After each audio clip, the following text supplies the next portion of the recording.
It's going to be a very, very intense journey.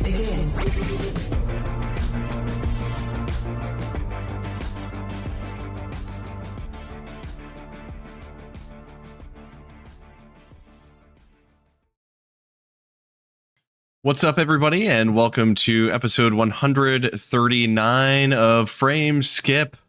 I am Andie Eller, joining you on this Halloween by myself and also with George from Shortbox Summary. What's up, George? Not a whole lot, man. Happy Halloween to you. Happy Halloween. Did you celebrate in any way whatsoever? I ate my body weight in chocolate while I received no trick-or-treaters this year. It was a wonderful day. Austin, do you like Halloween? I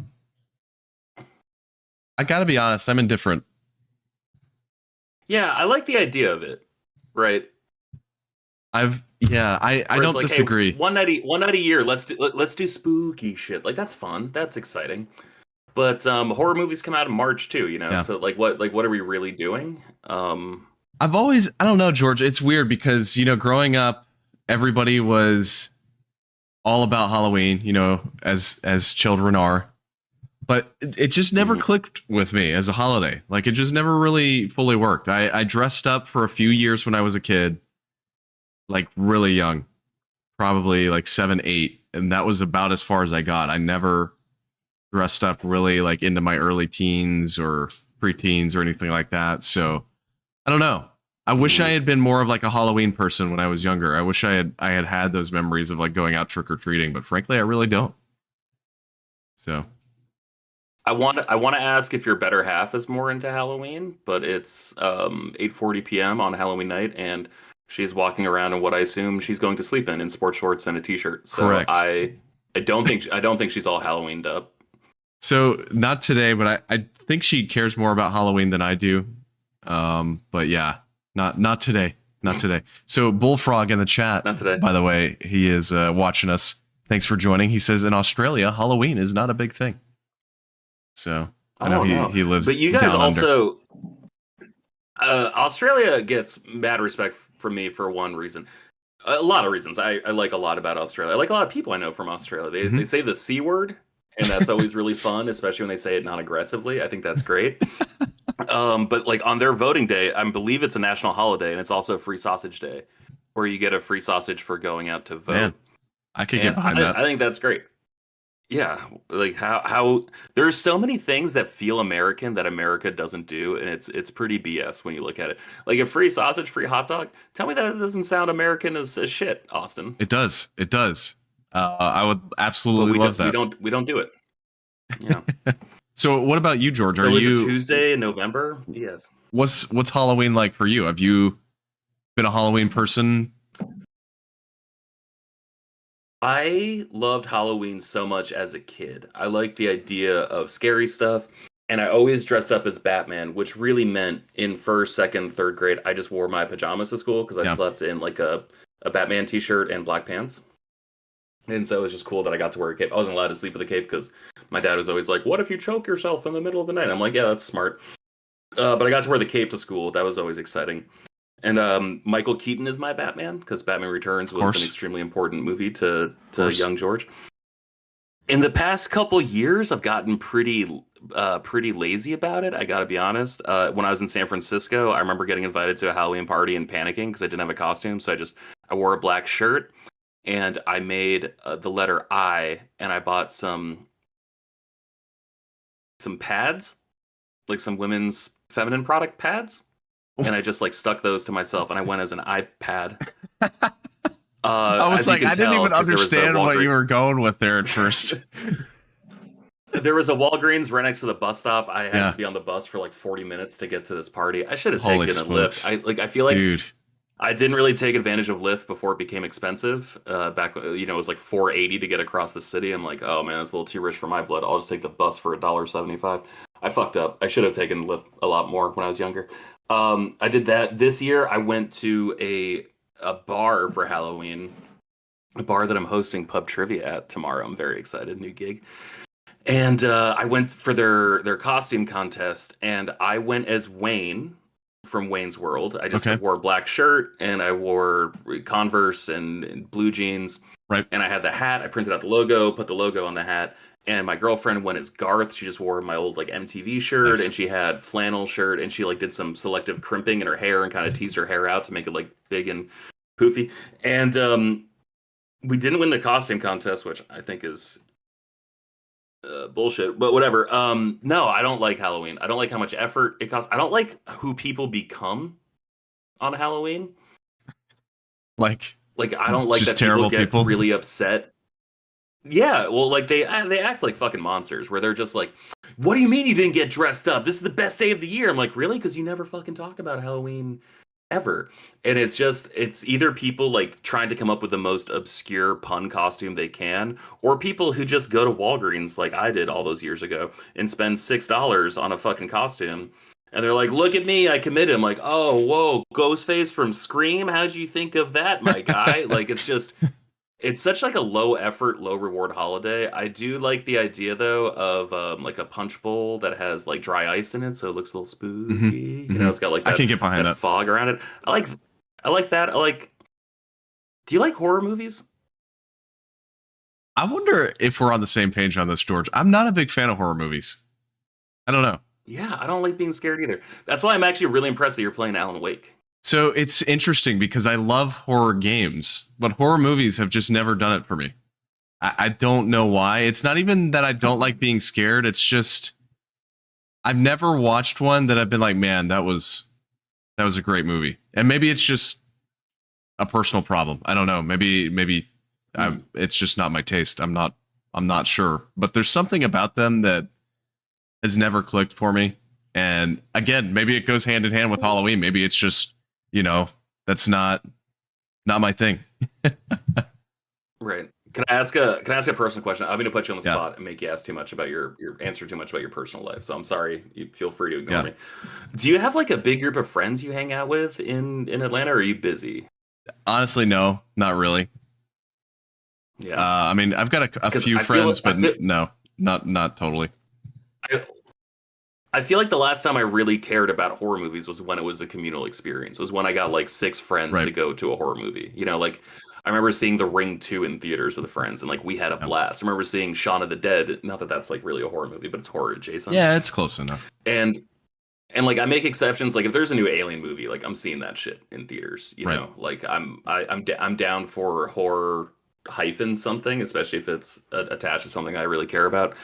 But besides that, I don't think I really care about a movie like a horror movie made after 2002. No, like I think The Ring, the first Ring, is like the last one that really knocked me out. But like I love like Friday the 13th. I love the Nightmare on Elm Streets. Like I love those weird, bad shit, insane 80s and 70s movies. But besides that, I personally just don't care about horror anymore.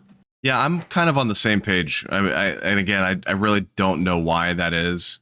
I never really grew up watching horror movies, and maybe partially that. But I will say, to your point, I could totally get down with some like horror sci-fi, but I think that's because those cross over enough for me where like sci-fi is my shit and it always has been. Like I've always enjoyed science fiction of any kind.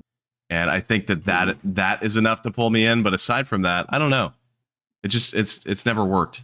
But what about you, Coach? Coach, you're here now. Coach the Kyle Newman. What do you think about horror movies? Are you a horror movie person at all? Yes, I love them.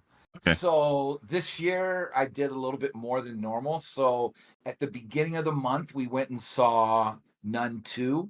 And I haven't seen any of The Conjuring or the first Nun. I just went in and watched it. And they had a couple good jump scares, but I thought it was going to be more scarier than what I thought it would.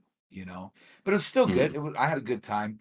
And then about a week and a half ago, we went to, there's this place called Alamo Draft House. Yeah. So it's the one where you could order food and right? So we watched the original Poltergeist. So it was so fun so fun to go back and watch it. And it looks good, right? It looks so good on the big screen. And then on Saturday, went and watched the original Halloween on the big screen. So, but to George's point where he said nothing past 2002, I really enjoyed the new sequels of Halloween. Okay. Yeah. So are they the best? Of course not. But do they have issues? Of course they do. But they're fun, right? So they have some good kills, and so yeah. I mean, like, but there's some really like creepy stuff out there that even to this day, I'm like, do I want to watch it by myself? Yeah. You know. So Bullfrog, who I mentioned earlier, that's listening in the chat, he said horror's a big no for him. Even Uncharted 1 scared the crap out of him. And then he said the scariest I could deal with is Halloween Town 2. That's right. Calabar's Revenge. Yeah. And I did kick the month off with Nightmare on Christmas. A Nightmare Before Christmas. Good movie. Nightmare Before Christmas. Is that a Halloween movie? I think it's a Christmas movie. It's both. I mean, it's both. Yeah, I think you could go either way. It's Christmas based in Halloween, and you know. You're right, but I mean, there's children throwing snowballs instead of throwing heads. Like, I think it's a Christmas movie. I think two things really dicked over horror in the last 20 years. Not that there's not great stuff. Like, I know Shudder is a service that people in the US really enjoy because it's like $6.99 a month, I think, and like you generally get like one pretty decent horror movie a month on top of like a big library of classics. But I think the two things that really hurt it was PG-13 horror movies, and then like more mature television storytelling, like American Horror Story, just like being there on TV. And I think people kind of got more into like the TV model of things, and they just wanted to cast a wider net with movies with PG-13 ratings. Like, I'm trying to think, besides like the Babadook, like what's been like the most recent like Mount Olympus level horror character, right? Because I mean, like Freddy, Jason, Pinhead, like all these like beloved horror icons are from 30 years ago, you know. And like I guess Samara from The Ring, but again, that was 20 years ago, you know. Like I saw that movie in 6th grade. There really isn't an answer to that. I've never thought about that. I mean, obviously there are some good horror films and TV shows releasing. I mean, I know everybody's big on what was that show, Midnight Mass, that came out that everybody was like big on, and then the show that they made right before as well, everybody was The Haunting of Hill Manor. Yeah. So and stuff like that, and A Quiet Place, obviously I know everybody was a big fan of, but you're right, George, when it comes to actual like character based horror films, it seems like that's kind of gone away. There's no iconic horror film characters from the past 2 decades. And you get some really good outside horror movies too, right? Like Jordan Peele, I think for sure, most intents and purposes, like I think that dude is like a horror director, right? Yeah. Like definitely uses that at least as like a subgenre in his work. So like there's interesting voices in the space for sure, but like just nothing I've felt like compelled to the way like, man, I gotta be honest, sometimes I just want to like drink by myself and watch Jason X, you know, the one where like they find his body cryogenically frozen and they think they have like a museum piece. This is 300, 400 years in the future. And then he just murders everyone on a spaceship. I'm like, okay, like that's really dumb. I can get behind that, you know? For sure. But also like the horror in general is just kind of, I feel like phased out a little bit. Like we have a short episode tonight just because the way time management goes, and we were late, and I'm very sorry. But it's fine. He was running from like, Jason in the background. He's totally safe. Oh my god! He's in a safe room. I live near Camp Crystal Lake. I'm a virgin. I should be good. But like even in like the WWE, right? Like there's no Undertaker anymore. There's no Kane. Like there's no like spooky, scary people just like in your everyday life trying to remind you. Like there's Judgment Day, but like they're more goth than like actually scary. Yeah. And so I'm just trying to think of like everyday occurrences, and like I don't believe, like I think there was a new Goosebumps show that was released on Hulu.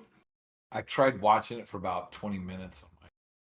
I'm out. I want to check it out. I do want to check it out, but like I don't know. Are You Afraid of the Dark was like such a staple of my childhood. You know, I think I was like 6 or 7 when I was watching that. Coach, you were a little older, so that might have been a little past Coach your was generation. 50. But like, I did not say that. I did not say that. But like it just seemed like it was like a cornerstone. Like the way I kind of approached video games when I was a kid, I would go to the store not knowing what I wanted to buy, but I knew like I wanted a genre where I'm like, okay, I've got James Bond, I've got a gun game, I've got Rogue Squadron, I've got like a flying game, I've got I've got 1080, I've got a snowboarding game. You know what I don't have? I don't have a racing game. I would love to race a car. And like now games are kind of like a little bit of everything. Like you can drive cars in Far Cry, you can shoot guns in Far Cry, you can do all this, you can fly planes in Far Cry, you can do all this shit. But back in the day, like it really was like one gimmick ponies per game.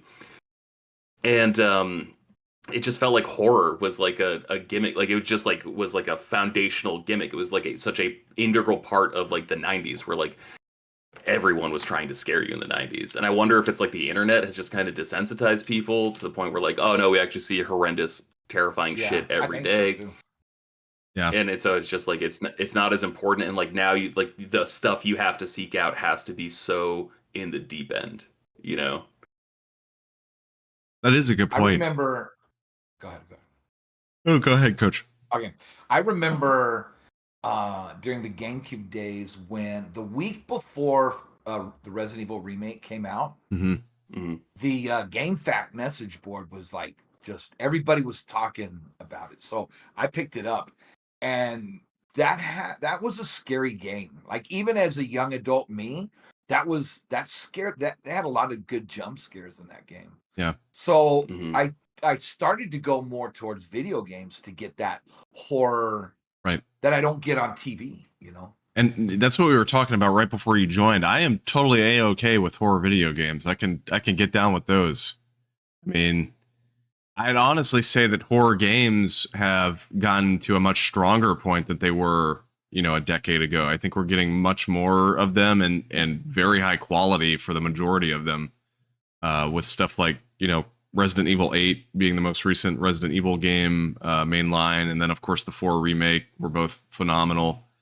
Alan Wake 2 out now. Keep going, man. We got Callisto Protocol, we got the Dead Space remake, like, and also all these like indie horror games too, right? Where like even if they're not explicitly horror, there's like an eerie air about them where you're like not sure if they're going to be a horror game or not. I think we're in like a little bit of a renaissance for horror games for sure. Well, go play like original Doom at home alone on PC or whatever with the sound up. The music was so creepy, you know. Even to this day, it has that eerie feeling with late 90s graphics, right? I think it was 90 when it was early 90s. Early 90s graphics, right? Yeah. I got to be honest, like I don't really play like a lot of horror games anymore. I will go back and play like Quake and Doom and stuff because like they just had the re-releases on modern consoles. And I gotta be honest, guys, like I will play like Alan Wake the remake or whatever on PlayStation 5 now, for the PlayStation 4 version. I won't be like that scared. But like if you were to tell me that like playing the original Doom, like a fucking summoning circle would appear behind me and like a hand were to reach out and grab it, like I would believe that. Like there's something still so inherently creepy about those early 90s games where like I think it's like the fact that there's like no background, right? Like there's like just black backdrop and it looks like it's just happening on like a different plane of existence. And there's like it really feels, especially playing it back then and like remembering what it was like to play it back then today, like it felt like fucking magic that those games even not just worked as well as they did, but worked at all. So like I'm still way more spooked out playing those games today than anything modern. I think too, part of it is like obviously they're not super high fidelity. It's not Alan Wake 2 where you've got photorealistic graphics. To the point, going back to, you know, original Doom, you've really got to use your imagination to see what you're looking at. I mean, it's relatively well designed and still holds up pretty well from a graphical standpoint, but I think the use of your imagination and looking at that screen and saying, oh, there's a demon there. I see the pixelized demon, but in my head, I'm imagining something more. And I think that's part of it too, is letting your mind kind of go out on its own and, you know, understand its own way of exploring that world. And so, no, I totally agree with you. I think those old school, you know, Doom, certainly like the original Resident Evil games on PS1, even though they control like absolute shit, they're really scary because you're limited by the controls, and it's so fun for me to go back to those older games. So Follow-up question for both of you, because you guys have way more experience with this than I do. Do tank controls make for better horror games? Oh, I think back in the day, I mean, it certainly made it more scary, but now I would much prefer not to play a modern game with tank controls. But I'm of the mindset of it doesn't actually bother me to go back to the older games and use the tank controls. It's just, I definitely don't want any new games that way. Sure. Coach, your thoughts? I feel the same, but what's funny is when I played the remaster of Resident Evil Remake, and they still had like those old controls. So even though I'm playing like I went back to early 2000s, and the tank controls were already there, right? I was ready to go with them, but I'd much prefer the modern day third person, right? But yeah, I mean, it was like a bad dream, and I don't know if they actually did that on purpose to make those controls like that, but it added to the intensity. I think it was like a language thing, right? Where like they just didn't have the vocabulary to explain movement in a 3D space. So they did it what they thought was like the most logical at first, right? Like it's kind of like it's kind of like Sugar Hill Gang, right? Like doing like the first like big like hip hop song where they're just like, okay, we got a beat, let's rhyme to, like, what do we want to talk about? And they were doing that, and then you compare that to like modern day rap, and it feels like two different genres entirely, right? But it was them trying to like, okay, no, logically this is how it makes sense. And then I really think first person shooters, like the popularity of like Call of Duty, like after Call of Duty came out, like it feels like that's when everything was kind of streamlined, right, for first person shooters, where after that you could jump into pretty much any first person shooter and it would control within 15% at the most, like, or sorry, within 85% of at most, with every other shooter that existed after, because they were just like, oh, we figured it out, like we cracked the code finally. And I wonder what it was, like probably Resident Evil 4. But even then, like, there were still things like you couldn't move and shoot at the same time. So, like, well, maybe just the controller itself, right? Maybe that too. Yeah, that was huge too. Yeah. Go ahead. No, I was just going to say, it seemed like 4 was definitely the one that advanced it the most. But yeah, I do agree with you, Coach. I think the controller itself could come into play some as well. Mm-hmm. But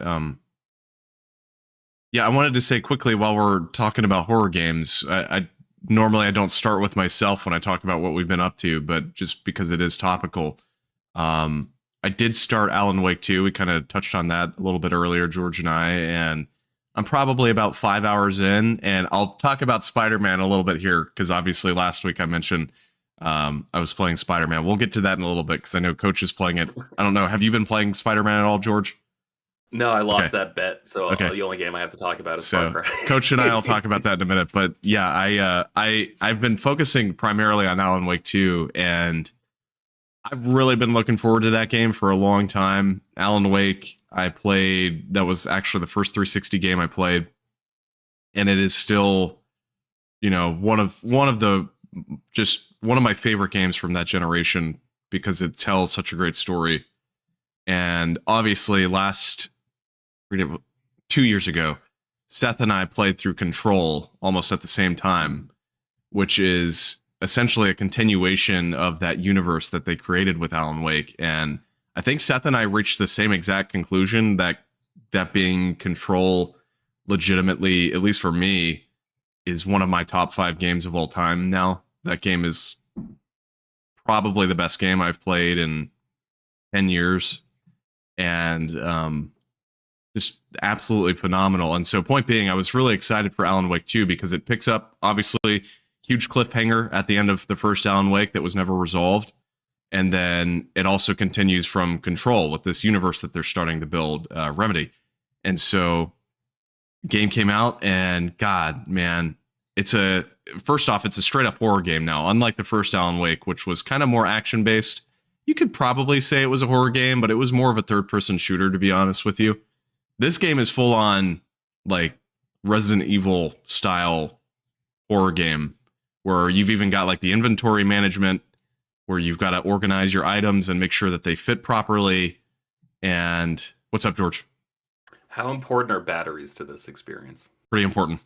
Pretty important. Okay. Yeah. Cool. So that mechanic from the first game is still pretty similar, where just a brief explanation for those that didn't play the first. The enemies in the game primarily are shadows or like the darkness, which really tie into the story. And so the way the gameplay works, for the most part, you have to use a flashlight, shine your light on an enemy, kind of expose their weakness, then you can use your gun to kill them. And of course, that being said, you're managing both batteries and ammunition anytime you're dealing with enemies. So there's quite a bit of item management that goes on in this game, and so far it works really well. It's not stingy to the point where you're constantly running out, like I'd say Resident Evil 2 remake is, which worked for that game, but it's not quite to that level. But you still do have to be careful. You have to make sure you're not like missing a bunch of shots. You really got to keep yourself accurate and watch your resources. But point being, just the long story short, 5 hours in, I absolutely love it. I think it's probably the best looking game I've played so far on PS5. Mm-hmm. Literally feels photorealistic at times. They really took advantage of that hardware. So Is it PS4 or Xbox One also, or is it just new gen exclusive? No, just PS5 and Series X. So, yep. Did we finally rip the Band-Aid off? Are we not doing this anymore? So I texted you guys. Did we? I texted you guys this the other day. It feels like we're finally getting to that point, because Final Fantasy 16 earlier this summer was really a game for me where I had a similar reaction, where most of the gameplay looks pretty good in that game, but specifically the icon fights look just astounding. The amount of detail they pack into like such like a wide camera lens. Yeah. Right. Like you see like parts of like Ifrit's armor like shudder as he's like walking, and you're just like, how did I notice such a small detail at such a large scale? It's really incredible. I think that was the start of it. No offense to Halo Infinite and like the big games of last year. Yeah. But I think you're right. I think we're finally in next gen. Yeah. Now the real question is, when are they going to release their mid-gen upgrades, and then we're going to be like, oh, here we go again. So I mean, pretty soon. I know. Pretty soon. Right? Supposed to be next year. I don't know. You think so? That was the leak in that Xbox document. Yeah. Brooklyn, right? Like the round, like the way they made. I think we talked about this, where like that MacBook Pro or Mac Pro from a couple years ago, the one that everyone called the trash can because it was kind of shaped like a donut. Like that's what the new air that's purifier. what the new Xbox is supposed to look like. And then they have like not necessarily like a mid-gen refresh, but like not like a mid-gen improvement, but like a mid-gen refresh of PlayStation 5, where it's the exact fucking same console, just like a little bit smaller with an optional Blu-ray drive if you want it. But I think we will get the power upgrades. Oh yeah, that's what I was talking about. I know this one's supposed to be a slim, right? Yeah. But I don't think there's any like anything under the hood that's going to be changed. Yeah, I don't think so. But I do think we're going to get full on like Xbox One X, PS4 Pro type hardware. I'd say either next year or the year after. I don't think we're that far away. I don't know. Or at least the PS5. I would maybe get the PS5. I'm happy with my Series X. I mean, nothing is coming out for it, so I have no need to buy an upgrade for that. But I'm really like, dude, my X at this point is like seriously just a media player. It's the best media player I've ever had. It's either media or original Xbox and 360 games. Because I bought something for my Xbox today, or it arrived today. I bought the WD like expansion storage that like you just slot into the back. Nice.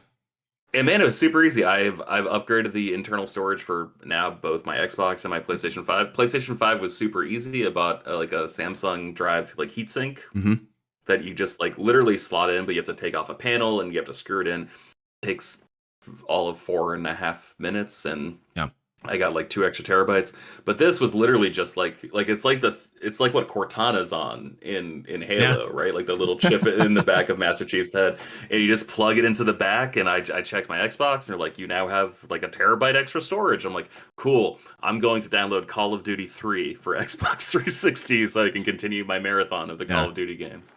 So I'll probably wait. Like I'm sure in the next week, when everybody starts their Black Friday deals, I'll look at the different drives for PS5. Yeah. But I don't see myself expanding for Xbox. Oh, for PS5 it was sick. Like I got mine for $110, and it was just like an extra 2 terabytes. And like I want to like scoff at that. I'm like, why wasn't that included? Blah blah blah. But like I don't know, man. In college, I remember buying a 250 gigabyte external hard drive for $120. So like it's pretty cool. Oh, 2 terabytes for 110, and it's all internal, and it's a solid state drive. You know, And like I've installed everything I could ever want to play for the next 5 years, and I still have like over a terabyte left on that. So that's the thing is like I very specifically myself remember complaining about that when the PS5 came out of like, oh man, this thing's only got, what is it, like 800 gigabytes? 875. That was bullshit. It's some weird amount. Like they know there was a reason they didn't fucking announce that before they released the PlayStation, because that is horseshit. Like not even like 8 terabyte of storage. I'm like, wait, the OS takes up 100 gigabytes, right? Like over 100 gigabytes? Are you kidding me? So I remember complaining about it though, very specifically of like, holy crap, why is there such a small amount of storage on this thing? But I gotta say, and maybe I'm privileged because of my internet capabilities. I'm sure that's part of it. Considering I have gigabit, but it has never been an issue for me. I did, however, last year actually for Christmas, Andy bought me a terabyte hard drive, or solid state rather, for the PS5. So I've got like a terabyte, almost 2 terabytes, I guess, in it technically, including the internal, and that's been plenty enough for me. So I had issues on PlayStation 3. I remember there was 2 SKUs of the PlayStation Slim, right? Like there was the I think it was 120 and 250. 120 and then 250. I think you're right. Yeah. And my dad got me the 120, and I felt like such a dick, but I returned it the next day at Walmart and got the 250 because I think it was like a $50 difference. And I was like, well, I mean, like if it's twice as much for only fit, like whatever, like that seems like a good deal. And I remember installing every game I ever bought. I never had a hard drive issue on PlayStation 3 whatsoever because it just read the games off the disc, and then there'd be like a minimal install on the console. Yep. And so when PlayStation 4 was announced to have a 500 gigabyte hard drive, I'm like, holy shit, like I'll never have to worry about this ever. I think I had to delete one game on PlayStation 3 once, and that was like install stuff for GTA 5 because that was just like such a big local file install. And I was just like, this is amazing. And then like, dude, I bought PlayStation 4 and started installing games and realized like, oh, it needs to install the entire game onto the hard drive to run the game.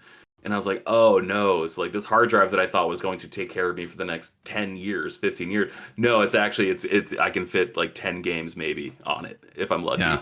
Because like Battlefield and Call of Duty and Assassin's Creed Black Flag, that one might have been like 20. Yeah. But everything else was like such a big install. But I don't, like the solid state drives, man, like I'm really happy with them. Everything loads incredibly fast. They're pretty sick. Dude. Remember the 4 gig Xbox 360? It's like Xbox 360 arcade, baby. That was also like one of the first ones too. Was like the 4 gigabyte with like the top, like on the Slim, right? Yeah. Like that top loading hard drive, and then they had like a 20 gigabyte one, which is like holy shit! It's like this guy can party. Yeah. And so they wanted you to buy the hard drive, right? Because they had their own hard drive, and I believe, correct me if I'm wrong, but Halo Reach, you weren't able to play that on the 4 gig model because you needed more space, I believe.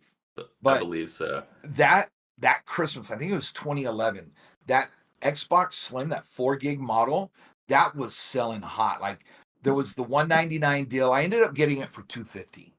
Yeah. Mm-hmm. But the $199 on Black Friday went out so fast. So I think I got that exact deal. Yeah, I think a week or two later, I got it somewhere for like $250, so $50 more. You know, man, the Slim was such a fucking amazing console. Love that system. Yeah, or I think it's called the Xbox 360E. I think, or no, E was the last one they made. That was the one that I never had the third one. That was the one that looked like an Xbox One. like the original Xbox One. Yeah. That thing is ugly as hell, but I bought it, and like, man, you could buy like a Dude, huge hard drive and you just know, slot it in. This makes me to the think. top. It was great. I literally always wanted, and I never got it. Maybe I need to get one at some point. And I know I've had this discussion before. I always wanted that PS3 Gen 3 model that has the sliding disc door on it. Like it looks like from the 70s. Yes, I always wanted that thing. I hated that one, bro. Always wanted that thing, and I never had it. So I think George is going to get his to show us. So remember also that was good. The bad, like towards the end of the system's life cycle. Remember, I think it was in Canada only. The Wii had that non-Wi-Fi, non-internet capable. Look at that thing. There it is. Oh, that's an ugly. So I got the one before. It's a little dusty. It's a little dusty. I gotta clean it. But man, this is hands down one of the best consoles I've ever had. This thing's fucking amazing. And you're right. The red Canadian Wii. Bro, what was that? It had like no Wi-Fi and it was no weird. GameCube backwards compatibility. Yeah. Oh yeah, that's right. No backwards compatibility. I mean, honestly, this is gonna sound stupid. I feel like that was like made for old folks' homes and for bars, like that version specifically. That was the Wii Sports machine, or a daycare, right? Yeah. Well, I remember it was like 2009, 2010. My brother was getting my brother's obsessed with movies, and he had a huge DVD collection at the time. And he wanted to start getting into Blu-rays, especially as like big movies were coming out, like Inception or whatever was like coming out on Blu-rays. Just like, I think I want to see this on like a better thing than a DVD. And his wife was like, I don't really want a video game console, but like I'd be open to getting a Wii. And she wanted a Wii so fucking bad because she was on like a D1. She was on the D1 track team at like University of Oregon. And so she was just like, oh, all these exercise games, like that seems kind of fun and kind of cool. And he's like, yeah, you're right. Let's just get a Wii. It'll be more fun. And Nick was like, well, George, obviously the Wii can play Blu-rays, right? I was like, no, it can't. It actually could play anything at all. So yeah, it could barely play Wii games. People started to buy it just for Netflix, right? Yeah. Because that was like one of the first streaming devices possible when it came to Netflix. You had to have the disc. 360 was first. And man, that shit happened my freshman year of college. What a game changer, right? Mm-hmm. Like just being able to like watch it directly off the TV and not like have to connect your computer and like reformat the screen and like make it fit, but like still see some of the person's fucking desktop because apparently like just double clicking for full screen like wasn't really a thing for a lot of media players back then. What a time to be alive. And also like back when you had to like when The Office wasn't on Hulu, so you had to go to NBC.com to watch like the 4 most recent episodes of The Office. Man, yeah. Or go to Blockbuster before it, went under. That's right. And just rent the seasons. I did that with Lost, man. That was how I watched the first 3 seasons of Lost. Do you guys remember the day you signed up for Netflix? Sophomore year of college, I remember getting the disc in the mail because I signed up for it on PlayStation 3. And for the first year of Netflix on PlayStation 3, there had to be the disc in the PlayStation for it to run. Yeah, which makes no sense to me whatsoever. I don't remember signing up, Coach, but only because obviously my parents would have signed up, so I really don't remember.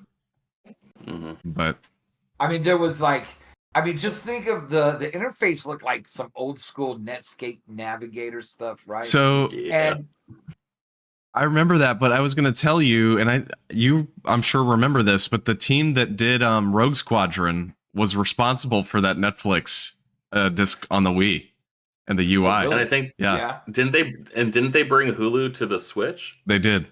Yeah. They did. Cool. Where's my fucking Rogue Squadron trilogy, boys? Like every other Star Wars game in history has been re-released. Yeah. Give me a fucking bone here, guys. Also, if I could get a platinum trophy in Rogue Squadron, oh my god, I would lose my mind. But they would make one like 1,000 kills or something.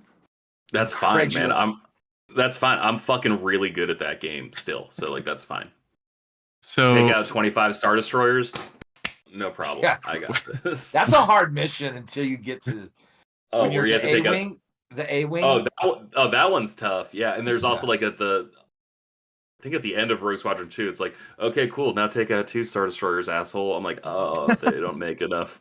But in the third one, proton torpedoes for this. The third one has a good one where I believe a Star Destroyer you take a Star Destroyer goes down, and then you got to go and do some missions on. I think that's the second one. That's after you're in the B-wing and you take it out in orbit, and then it crashes down on the planet, and then that's where you like swap in the Y-wing and you start like bombing the hull, right? And then like they release all the AT-PTs. God damn, what a game! So I've never played any of those games. If they could get them back, they could do like so many missions over the entire. That man, you got to admit too. Like, I know you're not the hottest on like the sequel trilogy, but man, there'd be some cool sequel trilogy space missions, right? To Exegol. You got to navigate the fight at the end, danger zone or whatever. What about the space wells from Rebels? You know, that would be sick. Lightspeed jumping. Yeah. Oh, fuck off, Coach. Speaking of Rogue Squadron, the number one fan over here, Coach, what's been going on with you? What have you been up to past few weeks? Okay, so the last I did finish about a month ago platinuming the PS4 version of Spider-Man, right? Because I wanted to play through it again because it had been about a year and a half since I got the PS5. So it wasn't like it was challenging, but just get back into it. And so I'm glad I did it, but been playing a lot of Spider-Man 2. Stopped for about close to a week, was playing Mario, and then recently got back into Spider-Man 2. And I'm kind of attacking it the same way that I did Tears of the Kingdom, where I just did mainly side quests to build everything up, right? So I'm at the point now where Peter's got the suit, okay? And so I'm that part in the story. Nice. Yes. So it's good. I that's all I'm thinking about is playing. Hopefully by the end of the month, I'm giving myself the end of the month to get the platinum. I don't think it'll be too difficult because the first 2, Spider-Man and Miles, those were relatively easy. You just got to play through them and just do all the side missions, which were fun, right? So yeah. Everything I've seen about the platinum for Spider-Man 2 says it's like 25 hours. That is exactly how long it took me. Okay. Wait, Did you get the platinum? I did. Nice. I did. So, yeah, and I was waiting to obviously have this discussion until we got to Coach because, George, I know, like you said, you had mentioned you hadn't really been playing it, but Coach and I have both been on it, and we'll get to why you haven't been playing it here in a minute. But, yeah, last week I think I mentioned I was like a third of the way through, and then, man, I just hounded that game over the week, leading up to the show, and I really haven't played that much of any game in a long time. I'm not one to sink a ton of time into a game in a single week, but something about Spider-Man, last week I mentioned the beginning was very paint by numbers. There wasn't anything kind of out of the ordinary with the story, but the more I played, the more I got just totally addicted to that gameplay loop and that world. And, I needed to know what happened to Peter and what happened to Miles and what was going on with those characters. And so it got, for me at least, progressively better the more and more I played. And I'd say that goes with the story as well. Like the second half of that game, man, is just stellar. And I won't spoil it, but I'm very excited to see where they go with Spider-Man 3 because it does set up a third game and there could be some really interesting stuff. So I loved it. Absolutely loved it. What comes out first? Spider-Man, I'm not going to say Spider-Man 3, but like an expansion, like a Miles Morales adjacent type project, or Wolverine? I think Wolverine will. I'm actually pretty convinced. I think Wolverine will be next year. I think it'll be next fall. Ooh. Because in 2025. But they keep saying it's going to be next year. And Insomniac is not one to delay games. They don't really do that. So I believe them. I think it's going to be next fall. to be honest with you. Also, well, we were talking about like all the major like acquisitions and stuff the past couple weeks. Activision Blizzard was purchased for like what, 69 something billion dollars, right? Like some asinine number, imaginary number. Insomniac at 225. Looking pretty good, right, guys? Yes. Yeah. Dude, they're stellar. They aside from Remedy, which is funny, I'm playing both these games back to back because literally, guys, the only games I was excited for this fall came out in the span of a week. Mario, Spider-Man, and Alan Wake 2 all came out within 7 days of each other, which freaking killed me. But I'm glad that there's nothing else coming out this year that I'm really excited for. Point being, Remedy and Insomniac are by far my favorite developers in the industry right now. And Insomniac specifically, their output is insane. I don't know how big their teams are, what they're working with from like a workforce standpoint. But the fact that they've already put out Miles, Ratchet and Clank, and now Spider-Man 2 in the span of 3 years? 3 years. Yeah. That's absurd. We'll just go 5 to That's absurd. 2018 Yeah. to Spider-Man. Yeah. Yeah. And then 2016 with Ratchet and Clank, the reboot Yeah. kind of thingy. Also, whatever man, I you call haven't it. talked about that reboot's really fucking good, man. Like that's a really good video game. It is. Both those Reboot games are great. And Rift Apart is a really good video game too. Yeah. So when the time that I was waiting, I was like thinking, okay, so how are they going to make it different? Because in the first Spider-Man game, you go through Manhattan and you're fighting the thugs, and then you have the demon crime syndicate, and then of course Sable's organization, right? So it's 3 layers that you got to go through, and similar things you got to do, right? With all 3. So I'm thinking, what are they going to do with Spider-Man 2? They're not going to copy and paste, right? But I like what they're doing with the hunters, because with the hunters, that's like, I mean, like I said, I don't even know if I'm halfway through, but it seems like those are the main baddies right now, right? So you have to go to their small like hideouts, and there's like 2 or 3 that are connected, and that will get you one of their bases, because they have big bases around New York. Yeah. So I like that whole aspect that you go and take over the hideouts, right? Complete the hideouts, and then you go into their main like base of operations, and then you start getting more information. So yeah, I was telling Coach the other night on the phone, George, that this game really made me want to read more Spider-Man comics, specifically about Kraven, because I know nothing about him as a character outside of this game, and his motivations are really fascinating to me. So I'm like, time to renew my Marvel Unlimited and go read some Kraven stuff. Hey man, I just renewed mine today. It's $70 for the entire year. Which honestly a good deal. Which comes out to a little bit more than $5 a month. Like that's pretty fucking incredible for every Marvel comic. And also like they're on a 3-month delay from all the recent books too. So like, you know, you got the first 35 issues of the most recent Darth Vader. You got first 35 issues of the most recent Star Wars, and it gives you enough time to like slowly catch up on everything coming out on the stands today. So I think it's a great deal. I think it's worth it.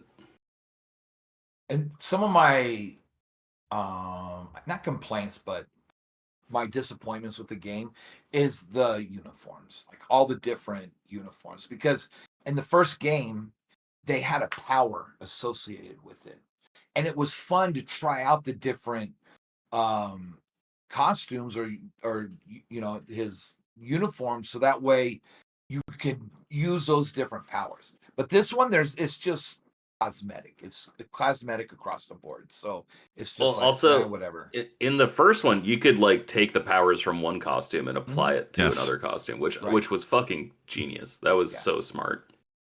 Because I mainly stuck with the focus, because I like getting the focus. That was my main thing in the first game.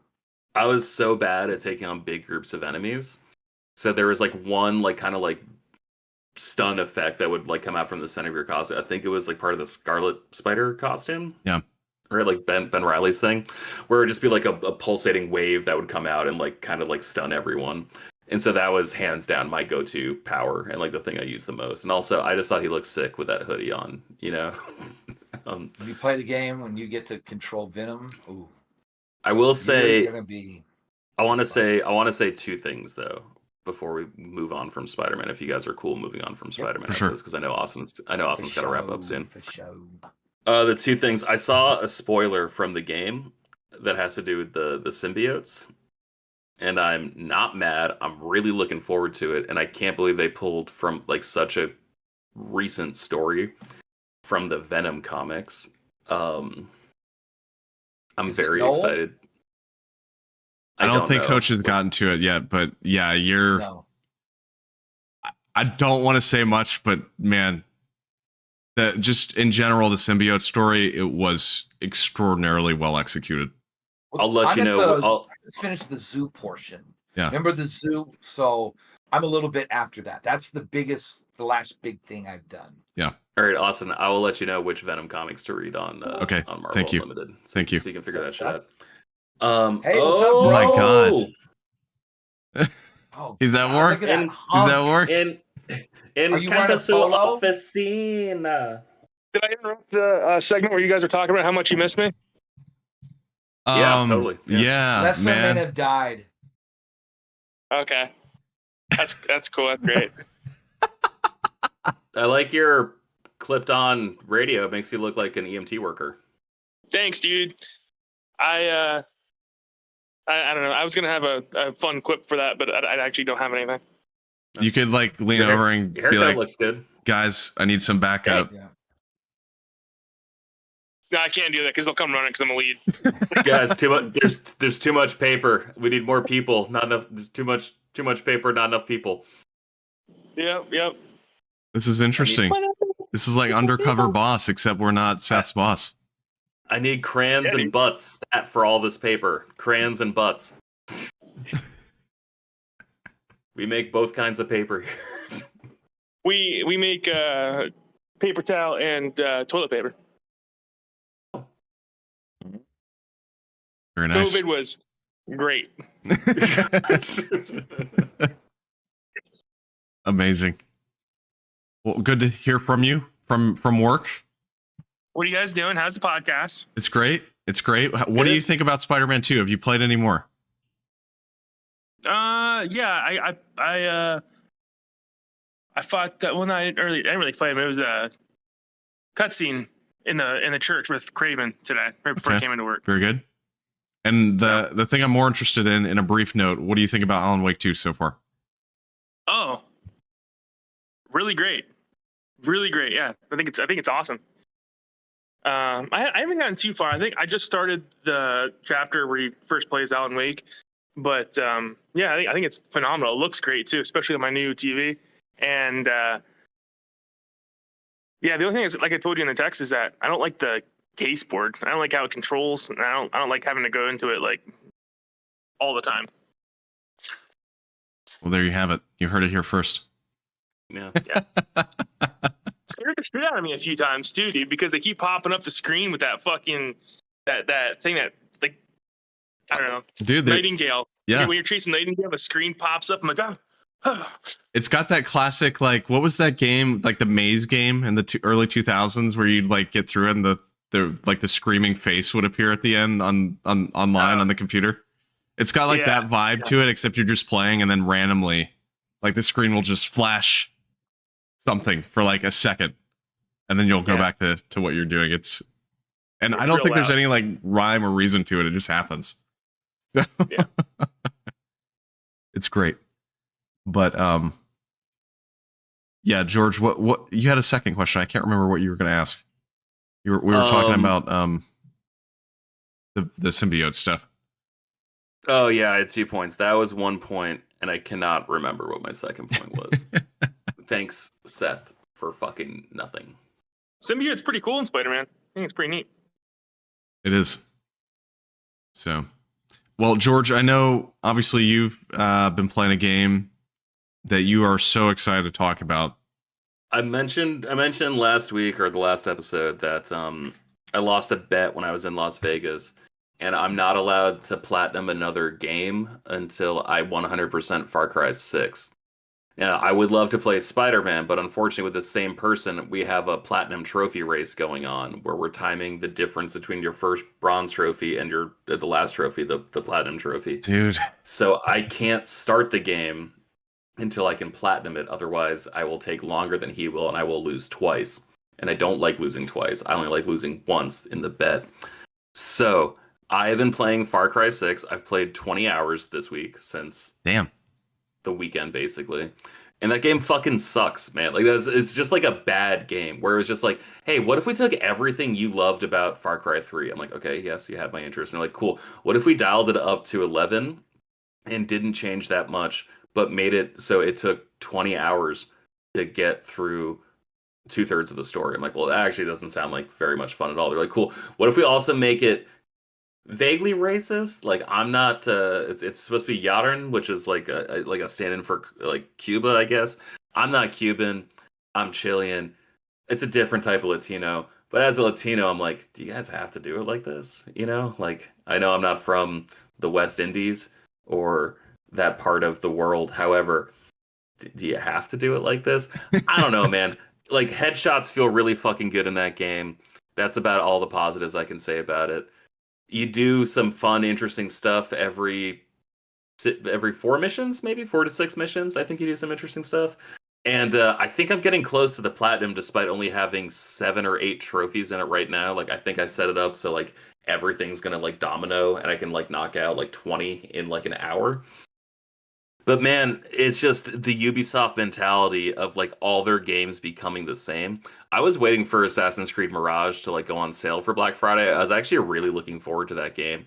But honestly, with all the time I'm pouring into Far Cry 6, I don't want to play another Ubisoft game. Like, I need to wait like a year for it, for the next time. Like, I need to forget enough about their gameplay loop to the point where I'm like, oh, okay. Because like the last one I played was, I think 2 years ago. It was the game that was Gods and Monsters, Immortals: Phoenix Rising was what they changed the name to. And like that game was fine. That game was basically like a melee Far Cry, you know, with Greek monsters and shit, with Legend of Zelda puzzles thrown in there. It was fun. It's so frustrating. It's so frustrating. I loved Far Cry 3. Thought it was great, as pretty much everybody did. Mm-hmm. I played 4, liked it quite a bit as well, but then I was like, you know what? That's it. I'm good. I'm not gonna play any more of these. I even liked 5, man. Like, I thought 5 like the story itself wasn't interesting, but what they used the story to do mechanically, I thought was great. Like, you were hallucinating a lot in that game because of a drug that one of I think Joseph's sister was making in Far Cry 5. Yeah. And so they were able to pull off some really cool shit visually with you tripping on these psychotropic drugs that they were manufacturing to, you know, reinforce their cult beliefs in the region. And like that game was gorgeous because of that, where it just made surreal shit. It was like in Far Cry 3 when Voss, I think, drugged you and like, you know, he's just like asking over and over again, do you know what the definition of insanity is? Right. You know, and like when you were fighting Voss and like the music that played, that was like one of the top 5 moments of video gaming for me. And every fucking game since then is just like, well, we got to do this. I'm like, how about you do the fucking next thing, man? Like, how about you give me something new instead of like going back and like shut up and playing the hits? I'd love to know who at Ubisoft, which executive at Ubisoft made the decision of, hey guys, you know, people really love Far Cry 3, so from here on out, every single game we make has to have towers that you go up in to unlock the map, outposts that you go in and beat people up to, you know, unlock that part of the map, and then also you've got to do like crafting in every single game that we make, and that's just our formula. It's got to be that. Man, they undid the towers in this game where there's no towers to go up and disable so you can see the map. They actually brought one mission where you had to go deactivate towers, and I actually got like a little nostalgic where I was like, oh, I remember this. But they actually like took away the coolest part of Far Cry 3 where like each tower was its own like platforming puzzle. Yeah. And in this one, they just made it look like one of the towers, and you just threw your fucking rappel up and then just like hoisted yourself up like a jackass. But there's that, and like, man, like some parts about this game are extremely unclear to the point where like I'm 30 hours into this game now. I don't know how to get grenades. I don't know how to like unlock extra equipment slots. Like I don't know how to do fundamental shit with this game. So I'm like fighting tanks. I don't have explosives. So like you have this one like kind of superpower when you pull down on like both the triggers and like you shoot rockets. But like that thing only recharges quickly enough if you're like pulling off headshots and like killing other enemies. So like I'll basically shoot a tank, take out 80% of its health, and then I'll sit there with my thumb up my ass for 10 minutes waiting for this rocket thing to fucking recharge because I already killed all the other bad guys, so I can't like speed up the recharge process. And it just kind of fucking sucks. I'm like, hey, what if I could buy an RPG? That'd be fucking neato burrito, wouldn't it? And I can't figure out how to do it. I've been to every single weapons vendor. I still have like a 4th throwable slot that I can't unlock. So I'm just sitting there like a jackass with Molotov cocktails and baseballs and throwing knives. I'm like, I don't think I can beat a tank with this, you guys. So I don't know. The game's not great. I think it's like a perfect $10 game if you are of the mindset that you can only buy one game for like a year. I think it's like a perfect like winter break game if you're in high school. Also, if you're in high school, don't listen to this podcast. I think it's a great winter break game if you're in college. If you're in college, thank you for listening, but you go out and do shit. Don't listen to this just yet. So here's my question for you. Let's say that new Star Wars game comes out from Ubisoft and it has the same exact systems that these games have had for the past 10 years. Are you still going to play that game? I love Star Wars so much that I will, but I'm not going to be happy about it. So this buddy who made the bet, he joined in to like a party last night and we were just like talking on the headset. And I was the wettest blanket ever in my life where I was just bitching about this game to him for like 45 minutes straight. I felt bad, but also like he fucking did this to me. And he was just like, he was playing Spider-Man 2 and he was just saying things like, wow, what a cutscene. I'm like, man, I will fuck you up next time I see you. Like, I'm just gonna pop you once. Not even in the face. I should in the face. But you got a real delicate looking face, but also like kind of sharp features. I'm afraid you're gonna cut my knuckles. But man, I was just like losing my mind last night. And then he's just like, well, dude, like you can still play Catan with us. I'm like, fuck you, fuck your Catan. I'm not playing the PS4 version of Catan. That game is dog shit also. And I have a new resolution where I'm not going to play shitty fucking games. So I'm actually going to delete Settlers of Catan off my PlayStation. But also, I thought what would hurt him more would be if I never played Catan with him again and got the platinum on my own. If I just like found a boosting partner and just got the platinum trophy like behind his back and then deleted it off my PlayStation. So it's getting to the point where, in fact, in 20 minutes, I have a new PlayStation party to get to with me and my 3 friends who I used to play Catan with, who are no longer my friends. They're going to play Catan. I'm going to be playing Far Cry until I die. And it's just, I'm never going to escape from this. Because not only do I have to platinum Far Cry, I also have to 100% Far Cry. So that's like 6 different fucking DLC packs that I have to do.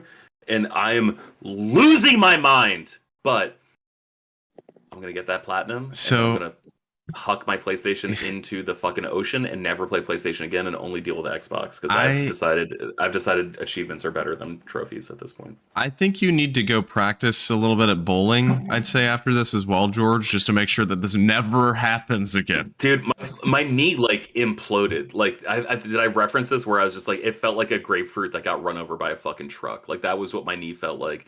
And then I was like standing for 17 hours the next day at a fucking music festival. And they're like, hey, jump with us. And I'm like, no, I can't. I'm in my 30s and my knee hurts like hell. I'm not doing this anymore. So that was like simultaneously the most fun and punishing weekend of my life. And I don't think I will ever get like a harder erection than the day I delete Far Cry 6 off my PlayStation. I like that. Like the day I finally do it. I think that's like the most bricked up I'm ever going to be in my entire fucking life. And I mean, it's getting to the point where like I'm going to sell that copy of the game on eBay for a fucking $1. Like I don't care. I just want it out of my house. It's either that or use it as fucking lobster bait. You could put it in a blender. Trap here. You could put it in a blender. I probably fucking should. The game's dog shit. It'd be one thing. It's like this game is really bad, but at least it's also long. You know, like I can't think of anything redeemable about it except for headshots. Headshots feel good. And what's really fucking annoying was at least in like the older Far Cries, if you take over a region, That region's cleared. Now you can only take over bases and checkpoints, but there's all these like other enemy strongholds that just Oh my like God. you go in there, you raid them, but like they don't go away. Like they just stay there. So like you'll be walking, you're just trying to get from point A to point B to get onto your next fucking mission, and then you're just jumped by a patrol from a base that like you've clearly fucking annihilated 16 fucking times because you're just hanging out in the region. It is infuriating to play this game. And I need to go soon so I can do that because I would like to play Spider-Man 2 this year.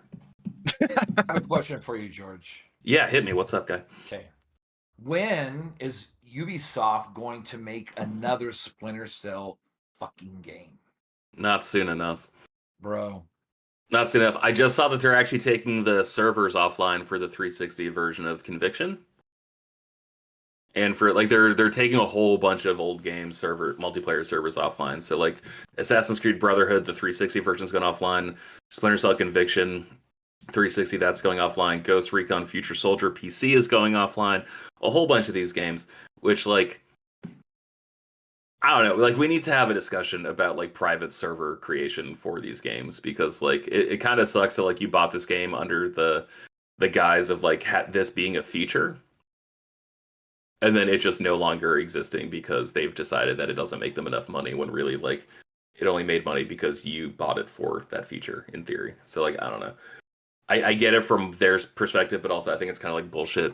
And like I'm not saying that there needs to be a law, but like I wouldn't be upset if there was a consumer protection against practices like this that actually like made it so you could even through your own means create a multiplayer server if you so choose.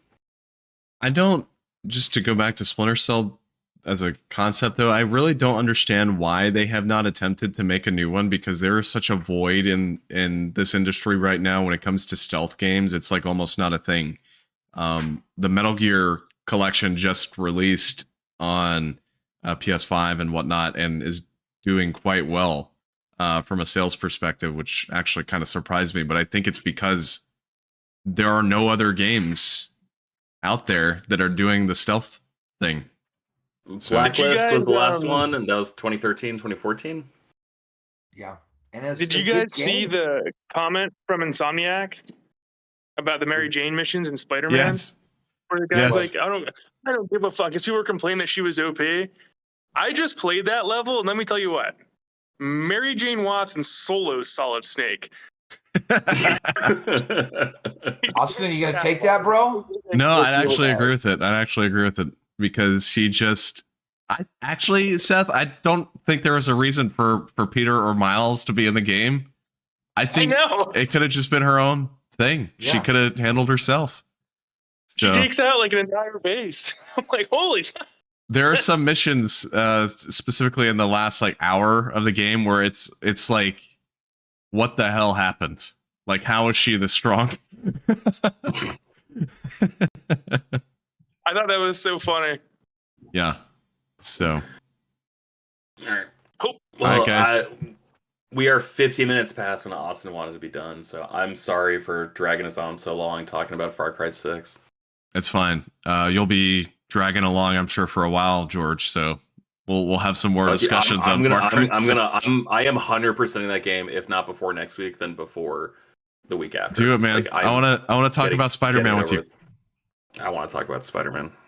I want to see what this is all about. Austin knows what this means. Right? See what I'm doing? You get it? I get it. Yeah, you get it. I get it. All right, guys. Seth, you look good, bro. You do. Thanks, brother. Got those yellow earplugs. I like to see them. Plus, you got that sexy boss energy right now. SBE. I know. Thank you. I am the man tonight. So. Oh wow! Congrats. So if your boss sees that you're live on air right now, are you going to be in trouble? Or is it like you asked him if you could be on the hit Frameskip podcast and he was A-okay with that at 9:46 p.m.? I don't think anyone would care. I think, I mean, like I'm entitled to like my breaks, right? Okay, so we're all entitled. Yeah, for sure. So, all right, guys, we'll wrap it up there.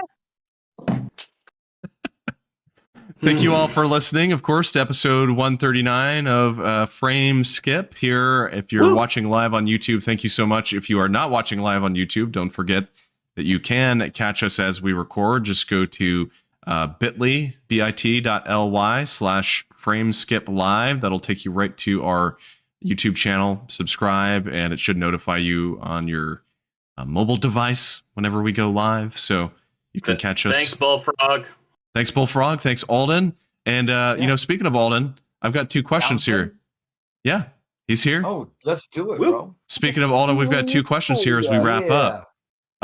Seth, when is the next Alpha Nerds episode? He wants to know. I don't know. Whenever Pedro moves into his apartment. Okay, George, when is the next Shortbox Summary episode? This Friday, we are talking X-Men Deadly Genesis issues 1 through 6. Me and this guy named Dunn, who is a very funny comic book creator. There you go. And so I had him on to talk about weird cosmic X-Men shit. Very exciting stuff. Nice. There are your answers, Alden. Thank you for asking. Woo. Thank you, Alden. Appreciate it. And speaking of, you can find us all on social media. George, of course, is at Shortbox Summary. Seth is at Seth the 90s Kid. I am at Austin J. Eller. And then Coach is at... Coach is at a Y. Fucking He's at home. Cranking fucking heavy metal things, just lifting, pushing, running, biking. He's just fucking cranking it. And on that note, we'll see you guys next week. Adios. Crank it. Peace. Crank it, baby.